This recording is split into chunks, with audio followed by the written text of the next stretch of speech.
considering a prenup. Here's everything you need to know. It's not surprising a soon-to-be married couple may think exploring a prenuptial agreement would be detrimental to their relationship. You're basically negotiating what's going to happen in the event of a divorce, says Sandy K. Roxas, Esquire, a family law litigator and mediator in Torrance, California. But it seems the opposite could be true. The divorce rate in California is over 50%, however in my 16 years of practice, only 5% of my premarital agreement clients have returned to file for divorce or legal separation, shares Roxas. What is a prenup? A prenuptial agreement, also known as a prenup, is a written contract where an engaged couple states their rights and responsibilities regarding premarital and marital assets and debts, and what would happen should their marriage end in divorce or death. Discussing a prenup forces partners to communicate their financial goals, their general attitudes about money, their spending and saving habits, and any accrued debts, says Roxas. And since money issues are one of the leading causes of divorce, having these conversations before getting married can help build the foundation for a stronger and long-lasting union.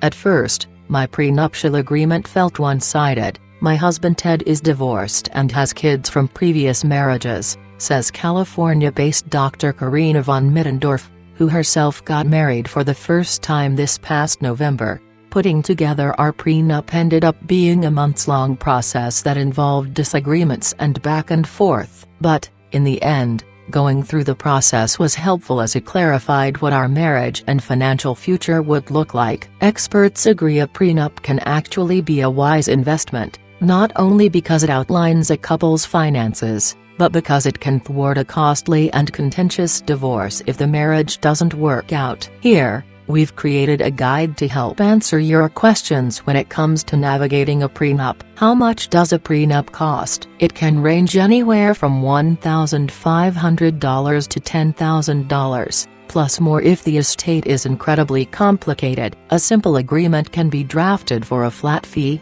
says Alice Jones, Esquire, a family law attorney based in Chicago, Illinois. But for more complicated matters, attorneys will typically charge their hourly rate. Postnuptial agreements may be more costly because the parties are now married, and marital property must be considered. The process may seem annoying, expensive, and even unnecessary, but if there's a divorce, a well-drafted agreement can be worth its weight in gold, says Elizabeth Green Lindsay, Esquire, a domestic relations and family law lawyer based in Atlanta, Georgia and president of the American Academy of Matrimonial Lawyers. Prenup versus postnup. Postnuptial agreements are similar to prenuptial agreements but occur during the marriage after the parties have tied the knot. They're just as enforceable as prenuptial agreements, says Lindsay. The reasons for getting one vary. Sometimes parties who were unable to finish negotiating the prenuptial agreement prior to the wedding will come back to it after the wedding. Sometimes an inheritance is forthcoming and the parties want to address it. Sometimes a large liquidity event, like the sale of a company, is about to take place and the parties want to address what happens with the proceeds. Who needs a prenup?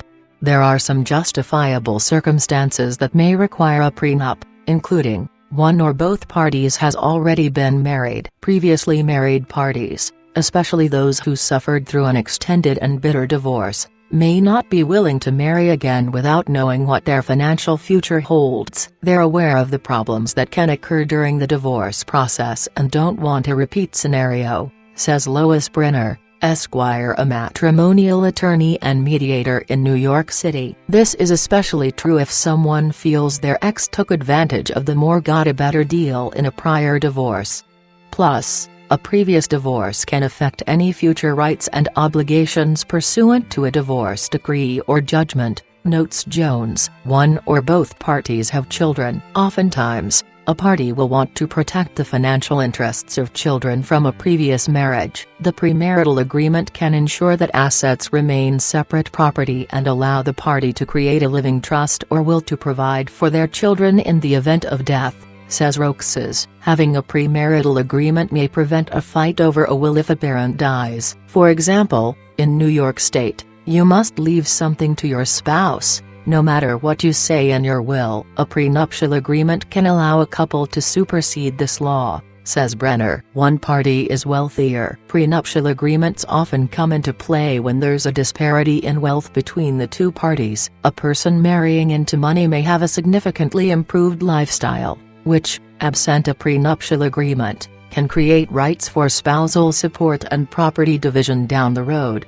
says Lindsay. There are some who believe having a prenuptial agreement assures that the parties are not marrying for money, although, generally speaking, it's the party with the higher earning potential or more property who will ask for the agreement. The premarital agreement can be beneficial to both parties. There have been situations where my clients were asked by their wealthier fiancés to sign a premarital agreement. However, during the marriage term, my clients become the wealthier party and the agreement ends up protecting them as well, says Roxas. One party has more debt. A 2019 Love and Money survey from TD Bank showed 27% of millennials currently keep a financial secret from their partner, namely significant credit card debt. Premarital debts are usually paid by the person who incurred them. However, debts incurred during the marriage may often be allocated to both spouses, putting the non-debtor spouse at a disadvantage, says Brenner. If one party has a habit of spending money, and the other party does not want to be responsible for debt incurred during the marriage, then a premarital agreement can help ensure that this does not happen, adds Roxas. The prenup can require that no premarital debts of one spouse can be paid from the joint community property of the marriage, or that during the marriage, one spouse's business debts cannot be paid from joint funds, adds Barry Schneider, Esquire, a divorce and family law attorney in San Francisco, California. Without a prenup, creditors have ways of collecting premarital debts from later acquired joint assets. One or both parties own a business. If you own a business before the marriage, a prenuptial agreement can make sense, as a divorce can destroy a family business. Plus, if you own a business with other people, their share of the business may also be impacted by your divorce. A premarital agreement can allow the party to have full discretion over how to manage their business now and in the future. If one spouse has built up a business pre-marriage, that spouse may want to limit the other spouse from acquiring an interest in the business during marriage, says Schneider. Forensic accounting problems arise when a business increases in value during marriage and one spouse wants a share of that business increase. A prenup can quantify what that interest is, or it may allow the owning spouse to keep the business outright no matter what contributions were made during the marriage. The costs of business valuation and the burden of litigation over business issues can be expensive and time-consuming. A prenup will save both money and time. One or both parties want to keep their personal life private. The right to privacy is recognized in prenuptial agreements. The parties can agree that without the prior written consent of the other party, neither shall disclose, intentionally publish, or provide information or documentation to any other individual or entity, says Roxas. There are often confidentiality clauses in prenuptial agreements to prevent, for example, social media exposure and tell-all books. The parties can also contract to have any disputes handled by arbitration and therefore kept out of the public eye, says Lindsay. One or both parties has an inheritance to protect. Generational wealth and future inheritance are two reasons why someone may want a premarital agreement. If a party to the marriage receives an inheritance, it will be their non-marital property, unless they do something to make it marital, such as putting the funds in a jointly titled account or buying a piece of real estate in both names, says Roxas. The best way to avoid any unintentional transmutation of inheritance is to always maintain the inheritance in a separate account and only in the name of the person who inherited. That being said, a prenuptial agreement can, and often do, clarify if the inheritance of a party remains their non-marital property. One party plans on being a stay-at-home parent. If a party plans to be a stay-at-home parent, a prenuptial agreement can provide security that this spouse will be treated fairly in the event of a divorce. A stay-at-home parent is foregoing work or career advancement to raise a child, and this puts them at a disadvantage in the workplace should the marriage fail later, says Brenner. Couples often choose to compensate for this, if they can afford to, by providing a sufficient income stream and/or property to guarantee the homemaker a comfortable lifestyle or income after the child-rearing years are over if the marriage ends in divorce. Roxas agrees, saying, "A premarital agreement can protect the stay-at-home parent if the party is able to negotiate terms, such as an annual anniversary gift, an annual contribution to an IRA, a life insurance policy, or a monthly mandatory monetary contribution to a joint account by the spouse." Considering a prenup, here's everything you need to know, as soon as possible, as there are benefits to having frank conversations early when emotions are not running high. You don't want the added stress of discussing your premarital contract with your spouse or attorney close to your wedding date, says Jones. The time frame for entering a prenuptial agreement is different for every couple, but I suggest finalizing one at least 30 days prior to the wedding date. Most engaged couples keep a checklist of items that need to be completed prior to the big day. Finalizing your prenuptial agreement should be on that list. Usually, the party who earns the most income and/or has more assets would retain an attorney to prepare the premarital agreement. Then the other party would retain separate counsel to review and negotiate the terms of the agreement and make suggestions for possible changes and edits, notes Roxas.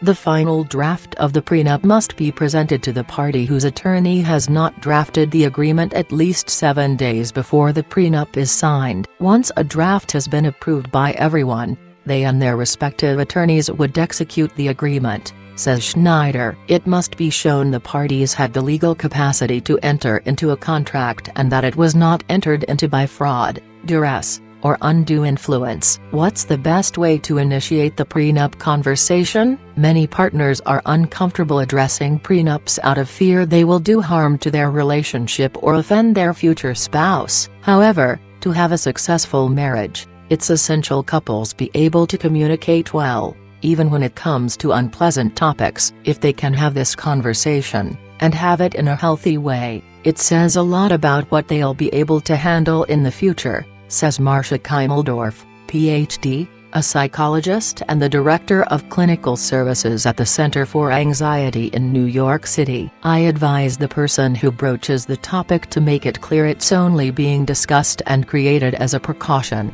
and that they strongly hope the issue will never come up and the marriage will last forever. It's essential both sides feel valued and heard, even if the emotions stirred up are ones of hurt," notes Keimeldorf. The person who initiates a prenup should negotiate as lovingly as possible, with each other's best interests at heart.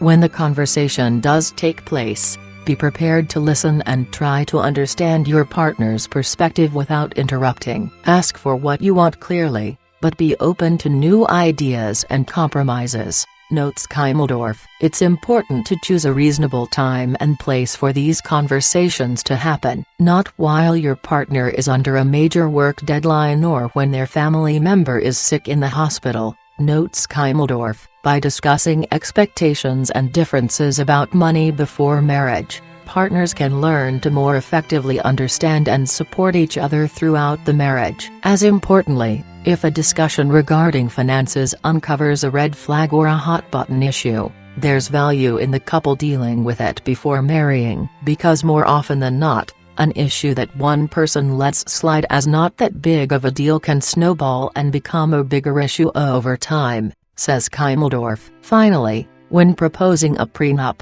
remember the goal is not to have the same views but to come to a place of understanding, empathy, and agreement regarding how differences will be addressed. Some couples in premarital conflict cases can benefit by discussing these issues in therapy sessions, adds Schneider. Do you need separate lawyers? I strongly recommend each partner retain their own attorney, says Jones. A lawyer representing both parties is presented with a conflict of interest, and one party without counsel can be at a grave disadvantage. Having separate attorneys will also make it more difficult for one party to challenge the provisions in the future, adds Roxas. Can you set the terms for child support and custody in a prenup? Most states hold that there are public policy concerns over child custody and support, and the courts are not required to enforce any provision in a prenuptial agreement which attempts to cover those issues, says Lindsay. The courts will have to make a decision on the best interests of the child at the time of the divorce. Therefore, because it might void an agreement to address those provisions in the prenuptial agreement, most practitioners do not include child support and custody in prenups. In fact, some states will strike any provisions about child support if the prenuptial agreement attempts to address the issue. Clauses concerning pets are now common in prenups, and many states recognize custody of pets in divorce decrees. It's interesting how a divorce settlement can be amicable when it comes to the financial issues, yet there's a great deal of conflict revolving around who gets the mini golden doodle, says Schneider. There's now a California law stating pets, to a great extent, can be considered children, so more people are including a pet clause in their prenuptial agreements. Can you create your own prenup?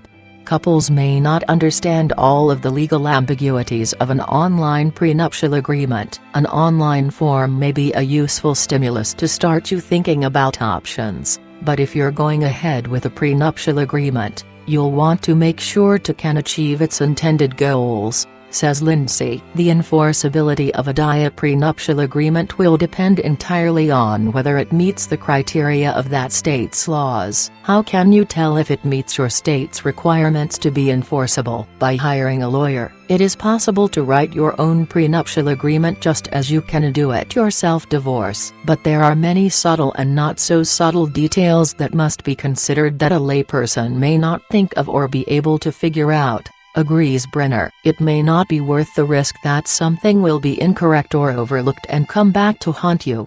In fact, parties are usually more successful in challenging the validity of an agreement when they have drafted their own premarital agreement without legal counsel, warns Roxas. What if one party won't sign the prenup? It's a good idea to memorialize proof of premarital property before you get married to show what you brought into the union. Although every state provides some protection of the assets that you brought into the marriage or received as gifts and/or inherited during the marriage, it's always a good idea to keep records to demonstrate what you owned at the time of the marriage or when you received a gift and/or inheritance, says Lindsay. And remember, many financial institutions only keep records for 7 years, so be sure to keep your statements in a safe place or back them up digitally.